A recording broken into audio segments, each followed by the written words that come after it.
Doctor Machhindra Bangar महाराष्ट्रातील आणि देशातील हवामान परिस्थिती संदर्भात ताजा अंदाज देणार आहे। आपण बघतो की बंगालच्या उपसागरामध्ये नव्याने कमी दाबाचं क्षेत्र निर्माण झालं असून याचा हलकासा परिणाम महाराष्ट्रावर होण्याची शक्यता आहे।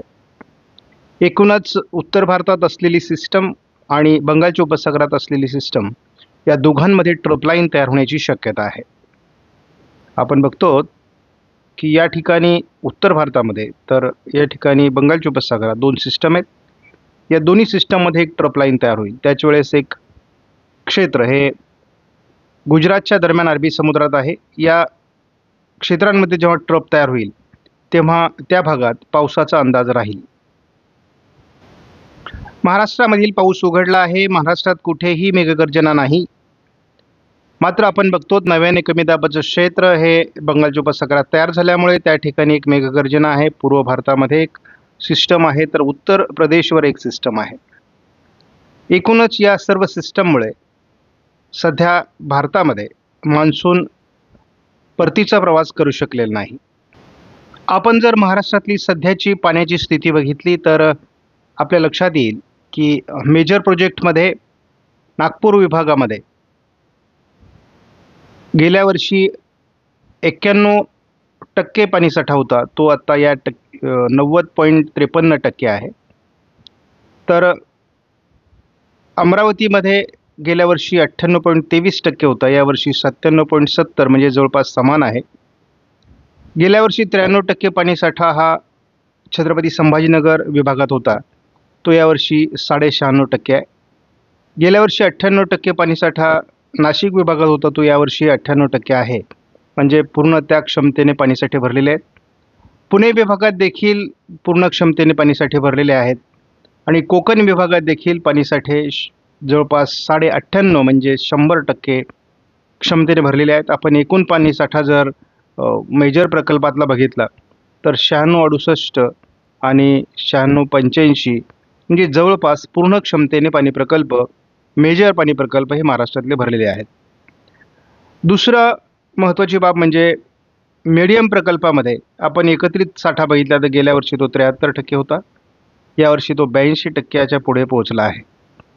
तर आपण मायनर प्रोजेक्टमध्ये आपण गेल्या वर्षी बघितलं तर या काळात 51% पाणीसाठा होता, तो यावर्षी 65% आहे। आपण जर एकूण पाणीसाठा बघितला महाराष्ट्रामधला तर तो गेल्या वर्षी 86.98 म्हणजे 87% होता, तर यावर्षी तो 90%वर पोहोचला आहे। म्हणजे मजबूत पाणीसाठा यावर्षी महाराष्ट्रामध्ये आहे। जीएफएस मॉडेलने सध्या पूर्व विदर्भ आणि कोकण हलकं पावसाळी वातावरण आज दाखवलंय। 2 तारखेला तीच परिस्थिती आहे। 3 तारखेला मात्र महाराष्ट्रामध्ये पावसास अनुकूल ढग निर्माण होऊ शकतात। 4 तारखेला विदर्भ मराठवाड्यात पावसाचा अंदाज आहे। इतरत्र स्थानिक वातावरण तयार होईल। जीएफएसने 5 तारखेला मराठवाडा, पश्चिम महाराष्ट्र, मध्य महाराष्ट्र, उत्तर महाराष्ट्र, विदर्भ, कोकण जोरदार पावसाचा अंदाज दिला आहे। हा पावसाचा अंदाज 6 तारखेलाही कायम आहे, मात्र तो महाराष्ट्राच्या उत्तरेकडे सरकेल। 7 तारखेपर्यंत हे पावसाळी वातावरण महाराष्ट्रात असणं अपेक्षित आहे। 8 तारखेला महाराष्ट्रातला पाऊस कमी होईल, परंतु मान्सूनच्या परतीच्या प्रवासामध्ये या सिस्टमने अडथळा निर्माण केलेला आहे। 9 तारखेला अतिशय जलद गतीने मान्सूनचा परतीचा प्रवास सुरू होईल। 10 तारखेला महाराष्ट्रातील पावसाचं वातावरण संपणार आहे। आपण एक धावता अंदाज पुढील 15 दिवसात न्यूमेरिकल मॉडेल प्रिडिक्शनचा घेत असतो, आपण तो बघणार आहोत। आपण सध्या बघतो की एक सिस्टम बंगालच्या उपसागरामध्ये तयार झाली आहे, मात्र ती थोडी पूर्वेला सरकून उत्तर भारताकडे जाण्याची शक्यता आहे। म्हणजे पूर्व उत्तर भारतामध्ये त्याचा परिणाम होईल, परंतु महाराष्ट्राच्या थोडं विदर्भ मराठवाड्यावरही परिणाम होण्याची शक्यता दाखवली जाते। तर त्याचा अंदाज आपण या मॉडेलच्या माध्यमातून घेतो। साधारणपणे आपण 15 तारखेपर्यंत जर अंदाज बघितला तर महाराष्ट्रामध्ये या नवीन सिस्टमचा फार परिणाम होताना दिसत नाही। आपण बघतो की बंगालच्या उपसागरामध्ये जी सिस्टम बनलेली आहे तिचा पुढचा प्रवास आपल्यासाठी महत्त्वाचा आहे। महाराष्ट्रातला पाऊस तसा उघडलेला आहे, परंतु कोकण, मध्य महाराष्ट्र, पश्चिम महाराष्ट्र आणि पूर्व विदर्भ हलकं पावसाळी वातावरण काही ठिकाणी तयार होतं आहे। 2 तारखेला ते तयार होणार आहे। 3 तारखेला देखील महाराष्ट्रात तुरळक पावसाचा अंदाज आहे. पूर्व विदर्भात जोरदार पाऊस असेल. 4 तारखेला देखील पूर्व विदर्भामध्ये जोरदार पावसाचा अंदाज आहे. मात्र उर्वरित महाराष्ट्रातला पाऊस उघडते. कोकणासहित थोडा हलका पाऊस आपल्याला मराठवाड्याच्या पूर्व भागात दिसणार आहे. 5 तारखेला पाऊस हा विदर्भातच आहे, त्यामुळे उर्वरित महाराष्ट्रातला पाऊस जवळपास उघडल्यात जमा आहे. 6 तारखेला आपण बघतो अगदी राजस्थान, गुजरात, मध्य प्रदेश या भागावर पाऊस सक्रिय होतोय नवीन कमी दाबामुळे. परंतु हा फार काळ टिकणारा पाऊस नाही आहे, कारण आता परतीच्या प्रवासाचं वातावरण तयार झालेलं आहे. महाराष्ट्रात किरकोळ पावसाची परिस्थिती आहे, त्यामुळे आता फार पावसाची भीती शेतकऱ्यांनी बाळगण्याची गरज नाही. आपल्या शेतीच्या कामांचं नियोजन करा. 8 तारखेला थोडं विदर्भ आणि मराठवाड्याच्या काही भागात हलका भरणीचा पाऊस होईल. 9 तारखेलाही किरकोळ पाऊस महाराष्ट्रामध्ये थोडं विदर्भाच्या दक्षिणी भागात असण्याची शक्यता आहे. 10 तारखेपर्यंत महाराष्ट्रात ढगाळ परिस्थिती राहणार आहे, त्यामुळे एखाद दुसऱ्या ठिकाणी शिडकावा होऊ शकतो. 11 तारखेलाही थोडा मराठवाड्यात शिडकाव्याची शक्यता आहे. 12 तारखेलाही थोडं मराठवाडा, पश्चिम महाराष्ट्र, दक्षिण कोकण हलकं शिडकाव्याचं वातावरण काही भागात आहे. 13 तारखेला मध्य महाराष्ट्र, पश्चिम महाराष्ट्र आणि कोकणात एखाद दुसऱ्या ठिकाणी तुरळक सर होऊ शकते. 14 तारखेला मात्र महाराष्ट्रातून मान्सूनने निरोप घेतलेला असेल. यापुढे पाऊस येईल का, तर पाऊस हा अवकाळी स्वरूपाचा मध्ये मध्ये येत असतो. आपण या ठिकाणी बघतो की हा ईशान्य कोपरा आहे आणि ईशान्य कोपऱ्यातून ईशान्य मान्सून सक्रिय होत असतो. त्याचा प्रभाव हा केवळ दक्षिण आंध्र प्रदेश, कर्नाटक आणि तामिळनाडू, केरळमध्ये असतो. थोडा ओरिसाच्या किनारपट्टी भागामध्ये दक्षिणेला असतो. मात्र याचा परिणाम भारताच्या इतर भागांमध्ये होत नाही. त्यामुळं बदलतं वातावरण 15 तारखेनंतर ईशान्य मान्सूनचं तयार होईल.